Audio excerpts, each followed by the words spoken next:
Should video game publishers be allowed to disable games for you that you bought? European Parliament hearing. This right here. So we all know Accursed Farms, right? Scott, like this is the guy. This dude has been out trying to push this for Stop Killing Games for literally, when was the first video he did about this? I just want y'all to see where it's at. So where did it go? Longest, I think maybe this is really the first one, is that right here, 2 years ago. 2 years ago, he invested a lot of time and energy into this. And now, 2 years later, over 1 million signatures later, here he is in the European fucking Parliament. That's right. I am the founder of the Stop Killing Games consumer movement, which has many shared goals with the initiative. I'd like to clarify what it means to destroy a video game. The second slide. When we say a game has been destroyed, what we mean is a publisher has permanently disabled all copies of it that have been sold so no one can ever play them again. It would be like removing every single copy of a book or film in existence, effectively erasing it from the culture. The way this practice works is first a publisher sells a copy of a video game. However, it has been designed so that it must connect to the publisher in order to function. True. This acts as a potential kill switch. The customer is also given no information when the game will stop working, even though the publisher has decided to assume that responsibility. Then, after an undisclosed length of time, the publisher disables all existing copies of the game, but keeps the customer's money. Yep. The publisher also enacts countermeasures to ensure repairing the game. To ensure repairing the game is almost impossible, even for experienced software professionals. From this point onward, no customer can ever run the purchase again. I think that's a really good point, right? Is that it's not enough that they simply stop providing support. They also actively inhibit support. Besides destroying the game, this practice is also subverting customer expectations. Most video games can work indefinitely, which has been the customer standard for half a century, including ones that connect to the internet. Alternately, a small number of video games operate as subscription services, but those inform the customer exactly when their access ends at the time of payment. The games we're referring to do no such thing. Yep. It's a bit of miscommunication. They almost always contain terms stating they can end at any time for any reason. What this means is customers have no real protections when they buy games like these. Exactly. They are unable to keep them, and they are not informed when they will end. This behavior would be outrageous in other industries.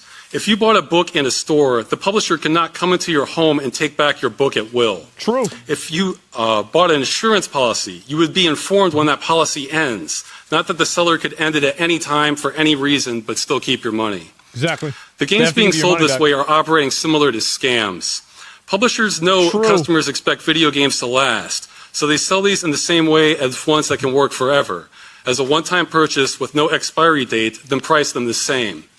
Publishers know that if customers were informed exactly when they plan to disable their games, that would reduce sales, since the longevity of a game affects how much customers are willing to pay. It's actually a very good point, too. That, like, the fact that they're withholding this information is basically correlated to them getting more sales. So it's basically like it's another example of a seller withholding information from a buyer that would give the buyer a more educated understanding about their purchase. It's like it's another form of like just malicious, like bad faith behavior. It's a very good point. I didn't think of that. The industry is trying to have it both ways, finding ways to say they're selling you a game that they're not selling you. Yeah. This creates confusion for everyone involved, and is part of why it's taking customers so long to get exposure on this practice. The legality is also unsettled. Earlier, members of Parliament assisted us in asking questions to the EU Commission about how legal the terms and game license agreements were, especially being able to terminate them at any time for any reason. The Commission stated Directive 93/13 EEC prohibits unfair terms causing a significant imbalance in the parties' rights and obligations to the detriment of consumers. The Commission also recommended consumers file complaints with businesses across member states through the European Consumer Centers Network. In 2024, we had volunteers across the majority of EU countries submitting complaints against the French company Ubisoft for disabling the game The Crew. Yeah, remember that? The responses we received from the ECC network were extremely inconsistent. Some officials said there was nothing they could do. Others said the company was required to run the game indefinitely, which is unrealistic. But the majority stated there was no clear regulation on this practice. Nobody knows. We were independently able to get thousands of complaints submitted to consumer agencies in France and Germany, but there still has been no decision on them on the legality either. To the best of our knowledge, no one in the EU has ever been compensated for this and hundreds of other titles. Never. In short, governments in EU countries are not sure how to handle this situation, and customers are overwhelmingly not being compensated for the loss of their purchases. It is an ideal I hope that this is the beginning of the end for these malicious online video games. Like these games that basically scam you in like 10 different ways with like different currencies and shit like this. Like I think this needs to be like way, way more regulated. Because and this is the reason why I think it needs to be regulated is because it's being done deliberately to mislead the user. And I think that when you're in a commercial transaction and you do things that are meant to mislead the other party, you are engaging in bad faith behavior, and that's not something that you can do ethically. So they're engaging in bad faith, unethical behaviors in order to get more money out of people by, for example, reframing all of the ways that they look at monetization as like crystals or coins or tokens or, you know, like primo gems or something like that. And meanwhile, people don't actually know how much money they're spending. There's no reason for that. It's not even games. This washes over to all digital goods. You're right. And this is the problem, is that because the digital goods marketplace is evolving so fast that the legal marketplace and the legal ramifications of that are not keeping up.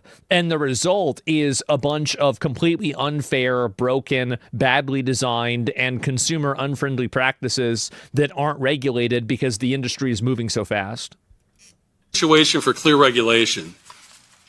This is not a new practice. It started approximately 2005 and began negatively impacting customers for them around 2010 onward. Online back then? However, it often affects a minority of customers whose complaints can get lost in the system.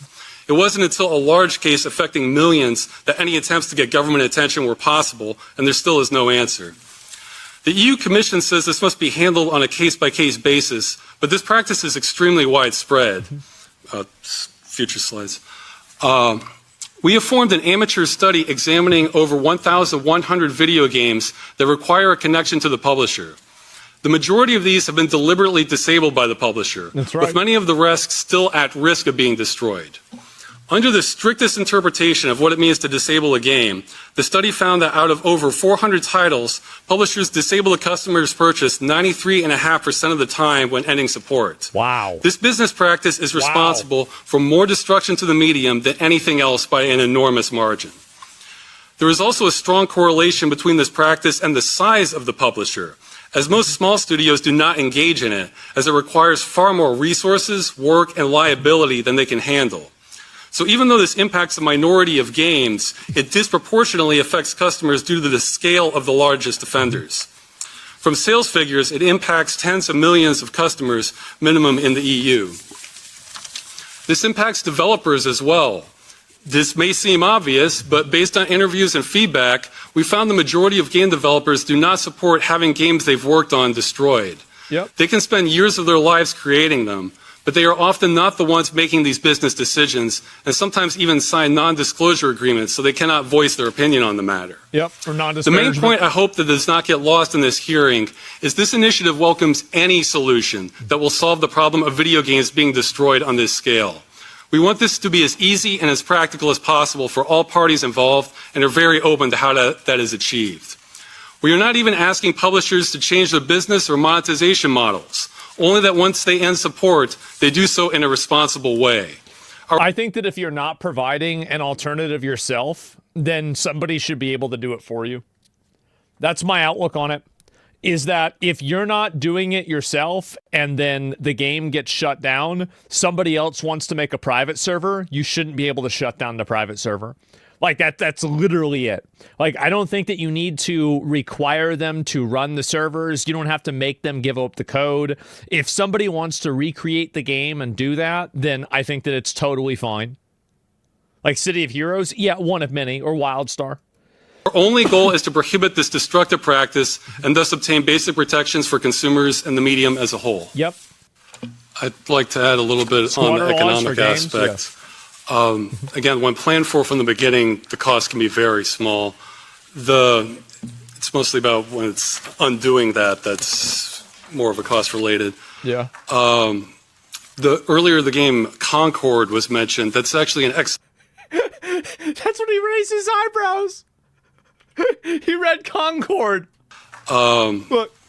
Earlier the game Concord was mentioned. That's actually an excellent example because it's publicly stated that at least 370 million euros were spent developing that game, and it did not include an end-of-life plan like what we're seeking. Most of the cost for developing games tends to come from other areas like art assets or marketing.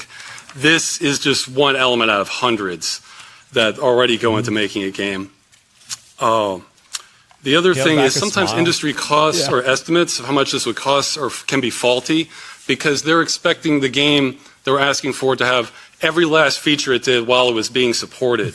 And many of those can be retired and don't even make sense for a game that's no longer being supported, like administration or anti-cheat measures or account management or things like that. Yep, so that can drastically, there can be hundreds known as microservices associated with these that can be disabled. Gamers will win. It's not a matter of if gamers will win, it's a matter of when gamers will win. It's inevitable because there are more of us every single day. Every day, every year, there are more gamers. Customer still has the core game, so that should be taken into account when figuring out the potential cost. And it might have been mentioned earlier, but we also want to emphasize the companies have been paid already once for the working game, so that should be factored into the budgeting. There were some other points mentioned on the right to repair, whether we need it and how long a product should work.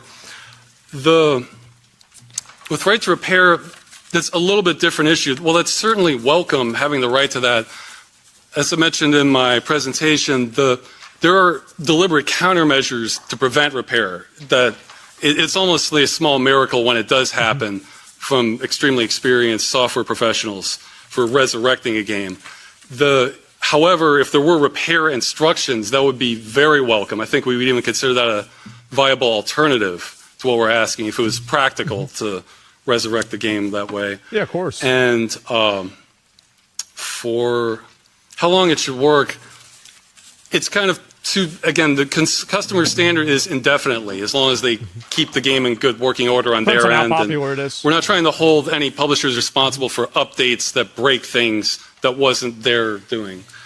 So how long they choose to support it, we're completely open to. I mean, I think there's already existing EU regulations on that, but I mean, as far as we're concerned, they could end support. Does this theoretically mean that Concord would have to stay open for like 5 years?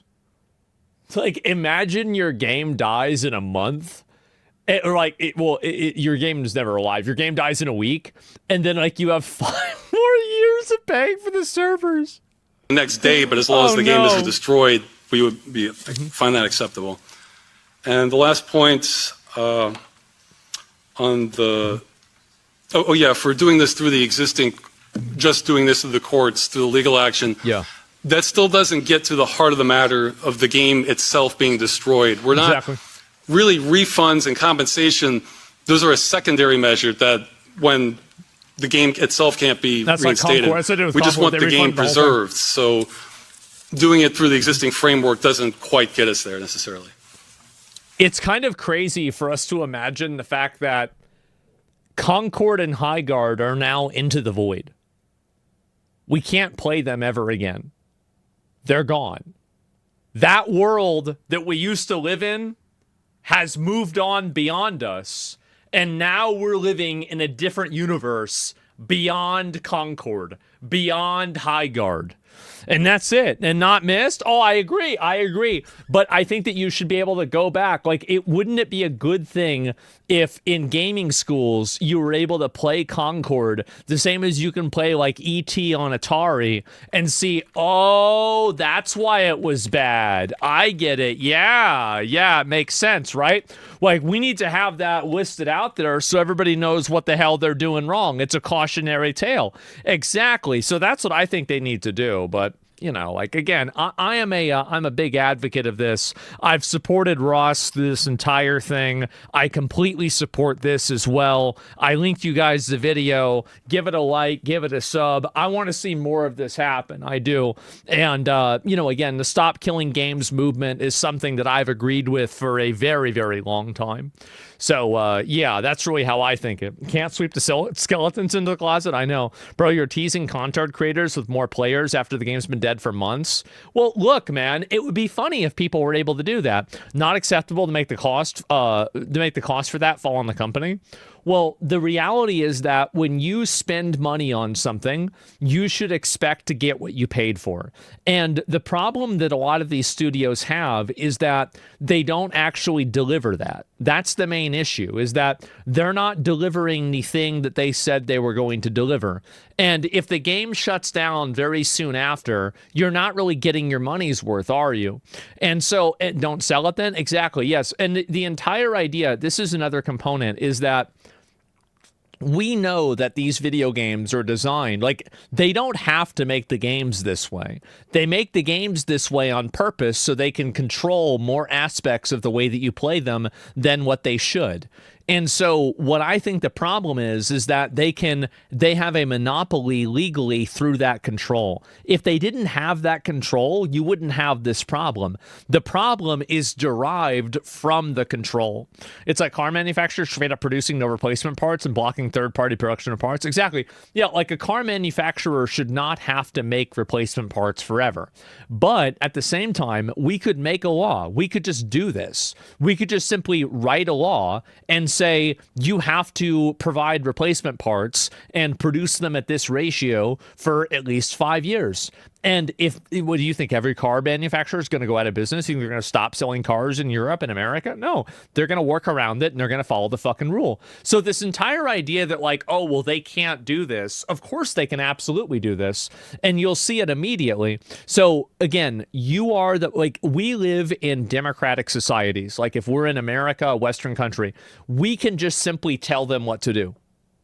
Because we can just change the rules. We can just say there's a rule that says, like, theoretically, we could take it and make it to where gacha games were no longer allowed to have energy in those games. We could say that any form of acquisition and recovery of items or, rewards in the game can't be limited to a certain amount of times per day.